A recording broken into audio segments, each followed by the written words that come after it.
he's a one-man police force. Some hotshot they call martial law. On the trail of a ruthless killer. It says that he's believed to have killed over 50 men.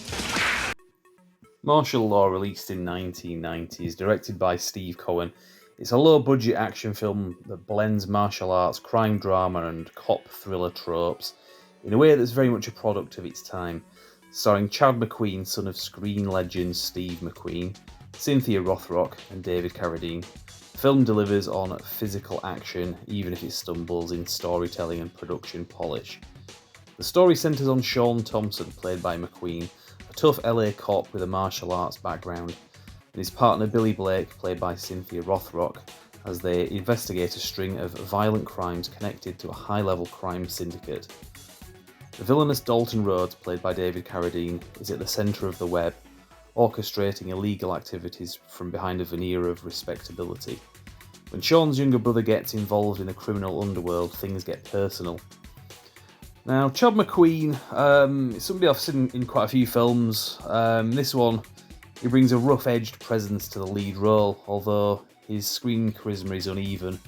Cynthia Rothrock, however, is a standout, showcasing her martial arts prowess with energy and conviction. She gives the film its most dynamic moments. David Carradine plays the villain with a cool detachment, though the role is more caricature than character.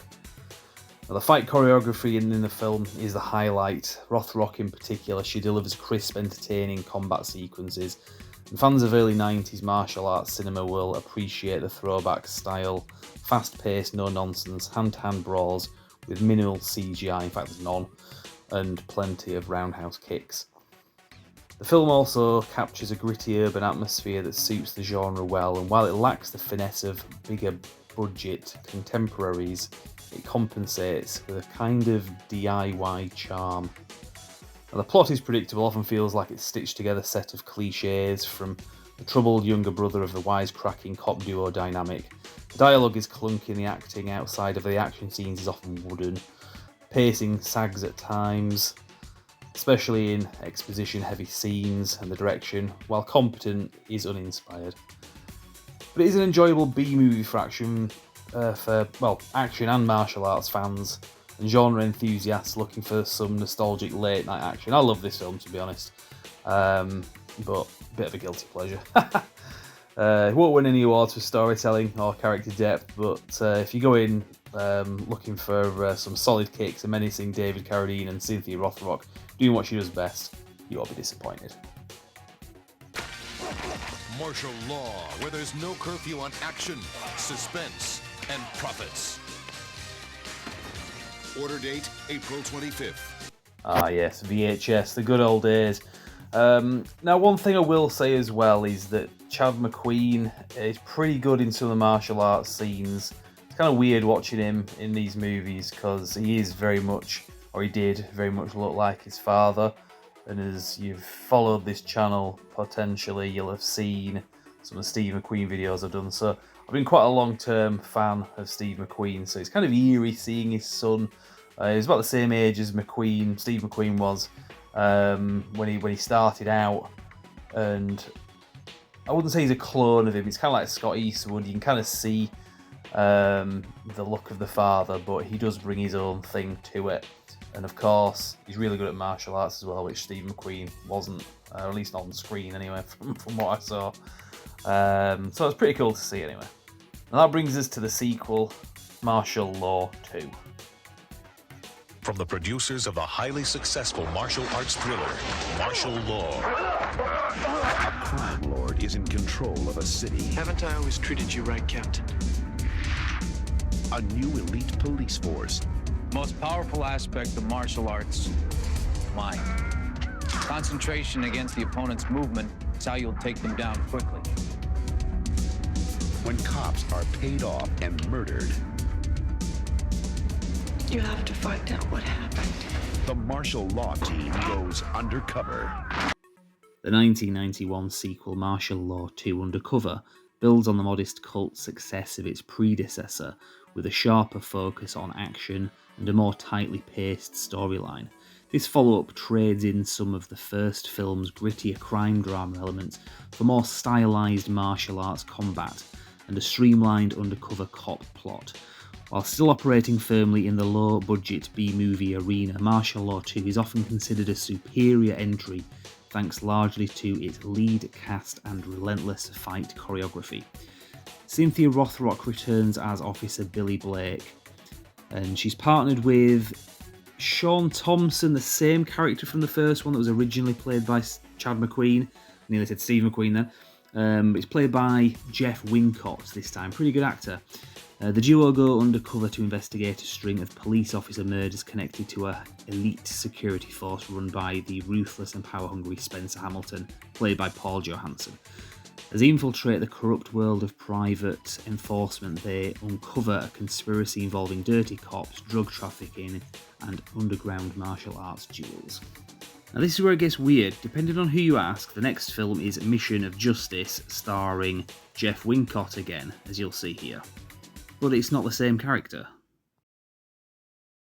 You have the right to remain silent. He's a cop, out of options, You crazy son of a bitch. You're out of here. out of uniform, and out of control. We're supposed to stop the bad guys, not process them. Now we've been hated by the same people we're supposed to protect. Now he's a one-man wrecking machine on a mission of justice. Let it begin.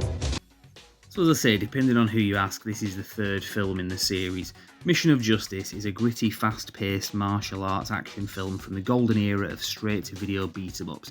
Jeff Wincott stars as Kurt Harris, so he's technically a different character, especially in name, but he tends to have the same feel of that character they played in the previous one, which was replacing Chad McQueen from the previous film. Very confusing. But either way, anyway, in this film he's a tough ex-cop who infiltrates a sinister vigilante group led by a charismatic cult leader played by Bridget Nielsen under the guise of community reform. Now the film's strongest asset is unquestionably its fight choreography. Jeff Wincott is an established, accomplished martial artist, and he brings credibility and intensity to every punch, kick and stick fight. A standout sequence includes a brutal gauntlet scene where Jeff Wincott's character Harris battles dozens of opponents in a confined hallway, a bone-crunching highlight that showcases the film's raw stunt work. Now this film doesn't reinvent the genre, but it delivers exactly what it promises: brutal fights, charismatic villains and a hero that you can root for. Fans of classic martial arts action or 90s direct-to-video gems, it's a must-watch. Think Death Wish meets Enter the Dragon, something like that anyway. So, for these movies, I have the first two on Blu-ray now. I did used to have, well, I still have it evidently. In fact, Buff, if you're watching this, you can have this copy of it. I've got a few DVDs for you. But this was the version that I had for a while, and then I upgraded, basically. You can get these two imports. I live in the UK. They play just fine on my players. I always think that Jeff Wincott on here, I'm getting a bit of glare on the thing, but I always think he looks a bit more like Matthias Hughes at a glance on there. Obviously, you can tell it's Jeff Wincott, so when you properly look at it, but it's not a very good picture of him, unfortunately, but the cover for both are very similar, as you can see. These Blu-rays play absolutely fine with the original audio and no forced subtitles, which is great. I think there's even a trailer on there for each one. Now, as I say, there is the third film, Mission of Justice, which is a standalone film, but it was conceived apparently to be Martial Law 3, where there's two characters in it, Jeff Wincott and another female police officer. Very clearly supposed to be the characters that were played in Martial Law 2, and obviously Jeff Wincott's character is supposed to be Chad McQueen's character from the first one. So you can look at them as a trilogy. Technically, they don't follow on, but it depends who you ask. This is Martial Law 3. On IMDb, for example, it does say that this film follows this film. Now, Chad McQueen, obviously Steve McQueen's son, passed away last year. I understand he'd had an accident a few years ago, injured himself and never quite recovered, and as I say, unfortunately passed away last year. He wasn't terribly old, so it's still quite sad. But not that old people dying isn't sad, but you know what I mean. Died a bit earlier than maybe he would have done. But point is, anyway, I've got a few of his films that I can get hold of This one, I was talking to one of our viewers today, Paul Cage, and I was saying this film here is quite funny. Norris, Drago, McQueen, Swayze. You think, oh great, it's got Chuck Norris, Steve McQueen, Patrick Swayze. No, it's like the sons basically of those actors, but it's not a terrible film, that one, to be fair. So those are the movies if you want to own them. If you live in the UK, they play just fine. You can look these up, and this one is on DVD. I don't know if there's a Blu-ray of this. I didn't see it, but all pretty good films, to be fair. I enjoy them. I've watched them a few times, and I will watch them again. So there you go. As I've been saying recently, this channel has been a bit more of a focus on action stars, particularly from the 70s, 80s and 90s. You might have noticed recently I've been covering this a lot more. I think it's good just to have a bit more of a focus on what this channel's about. So if you like all these guys that you're seeing here, and you're not currently a subscriber to the channel, please consider doing so, because the intention is we're going to be talking a lot more about these kind of movies, these kind of actors and action stars, as we have been doing since we started the channel back in 2013, to be honest. You can go back, you can see reviews of Rambo and Commando, and stuff like that, Lethal Weapon, all that good stuff, going back to 2013 on this channel. So hopefully you're a fan of that kind of thing as we are, and we'll continue to enjoy it and talk about it. And yeah, so feel free to like and subscribe, and we'll see you next time.